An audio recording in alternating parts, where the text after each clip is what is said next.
హైదరాబాద్ లో కన్సల్టేషన్ మరియు 3,500 రూపాయల colour Doppler test Avis hospitals లో ఉచితంగా పొందండి. నమస్తే, వెల్కమ్ టు సుమన్ టీవీ. ప్రస్తుతం మనతో పాటు ఉన్నారు సైకాలజిస్ట్ ప్రతిమ క్రవిద్ది గారు. మేడంతో మాట్లాడదాం. నమస్తే మ్యామ్. నమస్తే అండి. మేడం, నేను చెప్పినట్టుగా హర్ష సాయి ఒక తెలుగు ఫేమస్ యూట్యూబర్.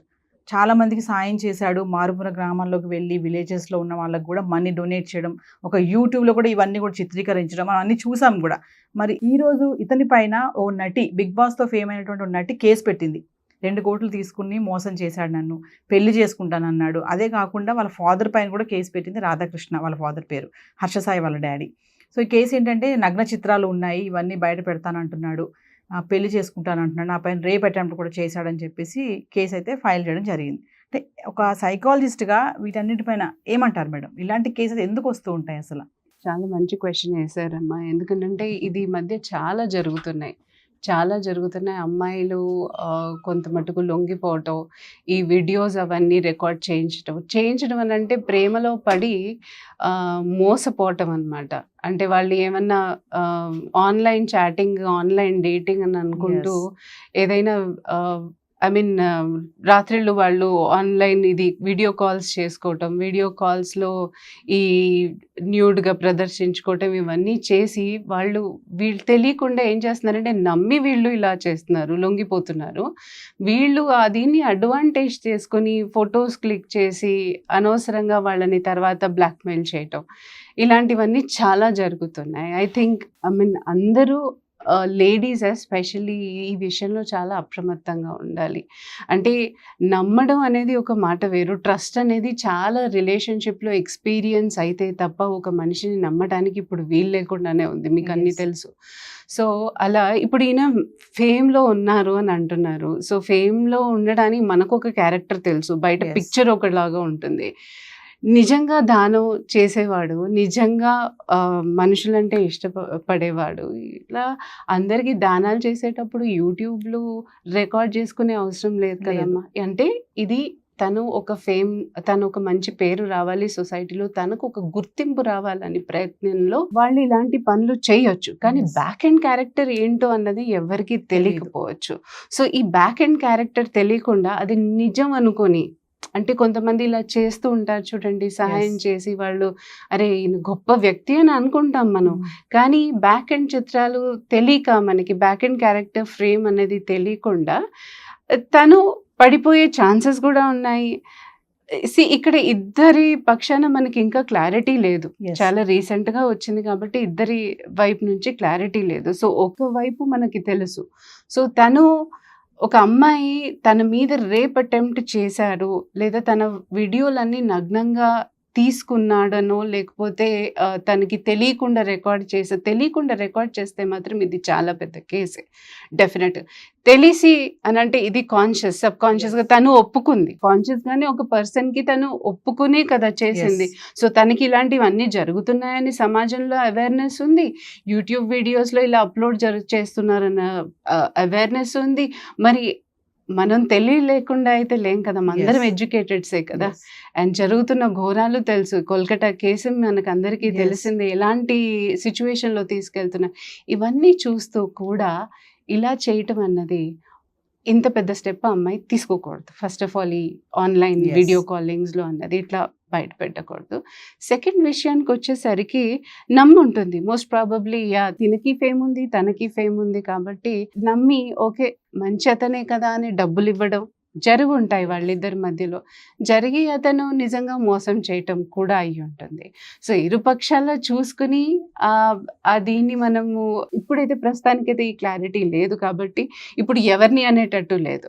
కానీ ఇవన్నీ ఆలోచిస్తే బయట నమ్మే బిఫోర్ ఒక పర్సనాలిటీని మనం ఐడెంటిఫై చేసి అతను మనిషి కరెక్టో కాదో అది అంటే ఎక్స్పీరియన్స్తోనే వస్తుందమ్మా. ఇదేమి ఇలా ఇమీడియట్లీ చూసి ఒక మనిషిని గుర్తుపడతాము, లేకపోతే ఆయన క్యారెక్టర్ తెలుసు అనేసి కాదు. ఇప్పుడు ఈ యూట్యూబ్ చేసిన అతను కూడా చాలా ఏళ్ళు బట్టి చేస్తుండొచ్చు, అంతమంది ఫ్యాన్ ఫాలోవర్స్ ఉన్నారు కాబట్టి తను నమ్మి ఇచ్చుండొచ్చు. సో అందుకు మోసపోయింది. అండ్ నిజంగా చెప్పాలంటే ఇది cheating case. So yes, she can file against it. And then మానసికంగా కూడా వాళ్ళు నమ్మి మోసపోయారు అన్న ఇది ఉంటుంది.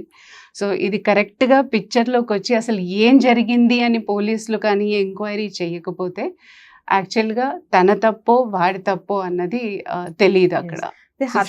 మేడం ట్వీట్ కూడా చేశాడు, ఏమనంటే ఇదంతా డబ్బు కోసమే చేస్తున్నారు వీళ్ళు, నేను అలా ఏం మోసం చేయలేదు. 2 కోట్లు ఇచ్చిన అమ్మాయికి అంత డబ్బు పిచ్చి ఏముంటుందమ్మా? నీ చేతికి ఇచ్చిన అమ్మాయికి తన డబ్బు కోసమే చేస్తున్నారని అంటే ఇప్పుడు ఆ 2 కోట్లు వెనక్కి రావాలని తన కేసు పెట్టింది అనుకోండి డెఫినెట్ గా.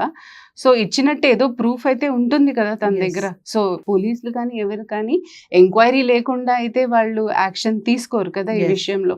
అది నిజంగా నిర్ధారించినట్టయితే లైక్ తను ఇచ్చిందనేసి సో తనకి ఆ అమౌంట్ అయితే వెనక్కి వస్తుంది అండ్ డెఫినెట్ గా అమ్మాయికి న్యాయం చేస్తారు. సో ఆ ప్రూఫ్ ఎవిడెన్స్ అనేది మన చట్టాలకైతే అది అవసరం. సో ఇక్కడ సైకలాజికల్ ఆస్పెక్ట్స్ కంటే ఇక్కడ లాజిక్ పాయింట్స్ ఏమేమి జరిగాయి, ఎవిడెన్సెస్ ఏమేమి ఉన్నాయి, తను ఏమేం చేసింది వాడేమేం చేశాడు అన్నది ఇద్దరి మధ్యలో కరెక్ట్ పాయింట్ ఆఫ్ వ్యూ ఒకటి తెలిస్తే డెఫినెట్గా ఐ థింక్ ఫర్దర్గా వాళ్ళు ఏం చేస్తారు అన్నది మనకు కూడా క్లారిటీ వస్తుంది. ఇందాక మీరు అన్నారు కదా, అంటే బ్యాక్ ఎండ్ లో ఏం చేస్తున్నారు అనేది ఎవరికి తెలియదు, ఫ్రంట్ మాత్రం ఒక మంచి వ్యక్తిగా అందరికి దానం చేస్తూ హెల్ప్ చేస్తూ అది దాని మళ్ళీ యూట్యూబ్ లో అంటే ఒక మంచి పని చేసేటప్పుడు దాన్ని 10 మందికి చెప్పాల్సిన అవసరం లేదంటారా? అది అవసరం లేదు. నిజంగా మంచి పని చేసి నువ్వు జనాలకి ఏదో సేవ చేసే ఉద్దేశంతో చేస్తే నువ్వు నేమ్ అండ్ ఫేమ్ చూసుకోవు, గ్యారంటీ అదైతే. సో అంటే మన బ్యాక్ ఎండ్లో చేసిన మన పెద్ద పెద్ద వాళ్ళు చాలా మంది ఉన్నారు, వాళ్ళకి ఇంతవరకు ఐడెంటిటీ కోసం వాళ్ళు చెయ్యరు. కానీ భగవంతుడు ఎలా అంటే వాళ్ళు అలా నిస్వార్థంగా చేసే వాళ్ళకి ఆటోమేటిక్గా యూనో ఒక ఐడెంటిటీ ఆటోమేటిక్గా వచ్చేసింది, ఎందుకంటే జనాలు కూడా చూస్తారు కదా. సో ఇది ఐ మీన్ యూట్యూబ్ కోసం తను రికార్డ్ చేస్తున్నాడో లేక నిజంగా తను ఇచ్చాడో అవన్నీ యాక్చువల్లీ వాళ్ళే తేల్చాలమ్మా. ఐ మీన్ టు సే ఇది కొంచెం క్రిటికల్గా మనం ఆలోచించాల్సిన విషయము. బ్యాక్ ఎండ్ కొంతమంది నేను కొంచెం ఫేమస్ అవ్వాలి, ఇన్స్టెంట్గా ఎవరు అవ్వలేరు కాబట్టి ఇట్స్ అ లాంగ్ ప్రాసెస్. ఏం చేస్తే నేను ఫేమస్ అవుతాను, ఏం చేస్తే నాకు గుర్తింపు వస్తుంది అన్న మనిషి ఒకసారి ప్రాసెస్ ఆలోచిస్తే సో ఇలాంటివన్నీ మార్గాలు ఆటోమేటిక్గా వెతుక్కుంటాడు. అది కూడా ఉండుండొచ్చు. సో వెనకాల మటుకు he might be a cruel person, he might be a person who may not be you know very good with his personality type. Madam ఇప్పుడు సైకలాజికల్గా చూసుకుంటే అంటే లేడీస్ మీరు అన్నట్టుగానే ఇప్పుడు వాళ్ళు కేసు పెట్టినప్పుడు ఈ విషయాలు చెప్తారు, పవన్ వీడియోస్ ఉన్నాయి, ఆ వీడియోస్ ఉన్నాయి, ఈ వీడియోస్ నగ్న చిత్రాలు ఉన్నాయి, అవన్నీ బయట పెడతాను అంటున్నాడు, నన్ను చీట్ చేస్తున్నాడు అని చెప్తారు కదా. సైకలాజికల్గా ఆలోచిస్తే అంటే ఉమెన్స్ ఎందుకు అలా ఉంటారంటే ఆ టైంలో వాళ్ళకి తెలియదా ఇలా మనం జాగ్రత్తగా ఉండాలి, ఇలాంటి రేపొద్దున ప్రమాదం వస్తుందేమో అని ఆలోచించరంటారా? అంటే జానీ మాస్టర్ కేసులో కూడా ఇదే జరిగింది, కొరియోగ్రాఫర్ జానీ మాస్టర్ కేసులో కూడా, ఇప్పుడు హర్ష సాయి కేసులో కూడా ఇదే ఉంది. అంటే కామన్గా ఇది కనిపిస్తూ ఉంటుంది, లేడీస్ కేసు పెట్టినప్పుడు మెయిన్గా ఇది పట్టుకొస్తారు ముందుకి, వీడియోస్ ఉన్నాయి ఫోన్లో.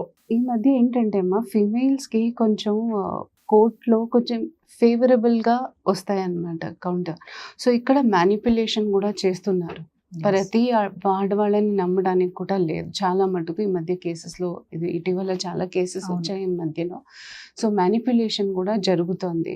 అంటే ఇంతవరకు నేను చెప్పాను కదా, ఒకవేళ నువ్వు నిజంగా మనిషిని నమ్మేటట్టయితే, ఆ మనిషి నిన్ను ప్రేమించేటట్టయితే నీకు నీ శరీరానికి వాడు రెస్పెక్ట్ ఇవ్వాలి ఫస్ట్ ఆఫ్ ఆల్.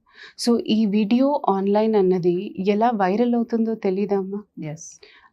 దాంట్లో డేటింగ్ యాప్స్లో చూస్తూనే ఉంటారు, ఏదో ఒక రేపు జరుగుతూనే, మనకి అది మోస్ట్ ప్రాబబ్లీ మనకి బయటపడవేమో కానీ ఇక్కడ, బట్ చాలా మటుకు లేడీస్ అన్న వాళ్ళు ఐ థింక్ ఈ డెస్పరేట్నెస్ అన్న ఏదైతే ఉందో, ఈ సెక్షువల్ కైండ్ ఆఫ్ ఫీలింగ్ వాళ్ళు కూడా ఆపుకోలేక ఇది కంట్రోల్లెస్. ఓకే, సో అలా అంటే శారీరకంగా వాళ్ళు కలుసుకునే బిఫోర్ లేడీస్ ఎప్పుడు ఎమోషనల్గా అటాచ్ అవుతారు. కానీ ఇక్కడ ఎమోషనల్ ఆస్పెక్ట్తో పాటు వాళ్ళు చూడాల్సింది ఏంటంటే నేను ఇలా చేయటం కరెక్టా రాంగా, ఇన్ని క్రైమ్స్ నడుస్తున్నాయి బయట, అండ్ ఇది ఏదైనా రికార్డ్ చేస్తేవాడు నువ్వు అంత 100%గా ఎలా నమ్ముతావమ్మా ఒక మనిషిని? అండ్ నిజంగా వాడు ప్రేమించేటట్టయితే, వాడు నీకు రెస్పెక్ట్ ఇచ్చేటట్టయితే వాడు అలాంటి పనులు ఎప్పుడూ చెయ్యడు. అండ్ వద్దు అని అంటే యునో అతను ఆ బౌండరీ అనేది దాటడు. సో అలాంటి వాళ్ళు మీకు తెలిసిపోతారు గ్యారంటీగా. మనమేమి ఏమంటారు, తెలివి లేకుండా అయితే మనం ఇన్నాళ్ళు బతకలేదు. You know how the society runs, and especially వాళ్ళు ఇండస్ట్రీలో ఉన్నారు కాబట్టి మీకు ఇండస్ట్రీ తత్వాలు తెలిసిపోతే మీ ఇండస్ట్రీలో ఎలా ఉన్నారు అన్నది మీకు అన్నీ తెలిసిన తర్వాత కూడా ఇలా మూర్ఖంగా వాటిలో వెళ్ళటం అనేది అది నిజంగా తను చేసుకున్న తప్పు కూడా అని అంటాను. అంటే మేడం ఇలాంటి సంఘటనలు ఇద్దరికి పొంతన కుదరనప్పుడే బయటకు వస్తాయి అంటే ఏం చెప్తారు? కరెక్ట్, తేడా వచ్చినప్పుడు అదే బయటపడతాయి అన్నమాట. ఎక్కడైతే డిఫరెన్స్ ఆఫ్ ఒపీనియన్ వస్తాయో, ఎక్కడైతే తన నిజాలు బయటపడిపోతాయో, అది కొంచెం టాలరేట్ అవ్వకుండా వెళ్తుందో అప్పుడు ఇవన్నీ బయటకు వస్తాయి. డిఫరెన్స్ ఆఫ్ ఒపీనియన్ అంటే తెలుసు కదా, అంటే నా ఇష్టానికి విరుద్ధంగా నడిచిన, నీ ఇష్టానికి నేను విరుద్ధంగా నడిచిన, ఇద్దరిలో డెఫినెట్గా బయటకు వస్తుంది. అందులో మీడియాలో కొంచెం చాలా హైలైట్ అయిన వాళ్ళు కాబట్టి so everything will be on. And media support తీసుకుంటే, బయట సపోర్ట్ తీసుకుంటే వాళ్ళకి తొందరగా ఇంకా fame, that is a different fame, but then ఇంకా ఫేమ్ వస్తుంది. అండ్ దెన్ ఇది తొందరగా అంటే వాళ్ళు ఆశించింది వాళ్ళకి దక్కుతుంది అన్న కూడా ఉంటుంది. సో ఇది కంప్లీట్గా ఇది మ్యానిపులేషన్ అవ్వచ్చు, వాళ్ళకి నిజంగా ఆ అబ్బాయి కూడా తప్పు చేసి ఉండొచ్చు. ఇప్పుడు ఇరువైపు నుంచి మనకు తెలియదు కాబట్టి అండ్ ఇన్వెస్టిగేషన్ ప్రాపర్గా అవుతే అప్పుడు I think they will get a clear picture అని అనుకుంటున్నాను ఈ విషయంలో. చూడాలి మేడం, మరి హర్ష సాయి ఎంతో మందికి సాయం చేశాడని మనం యూట్యూబ్లో చూసాము. యూట్యూబ్లో ఆ వీడియోలన్నీ కూడా చిత్రీకరించడం జరిగింది. అలాంటి హర్ష సాయి మరి ఒక మహిళ దగ్గర 2 కోట్లు తీసుకున్నాడు. మరి కేసు ఎటువంటి మలుపులు తిరుగుతుందో చూడాలి. Thank you ma'am. Thank you.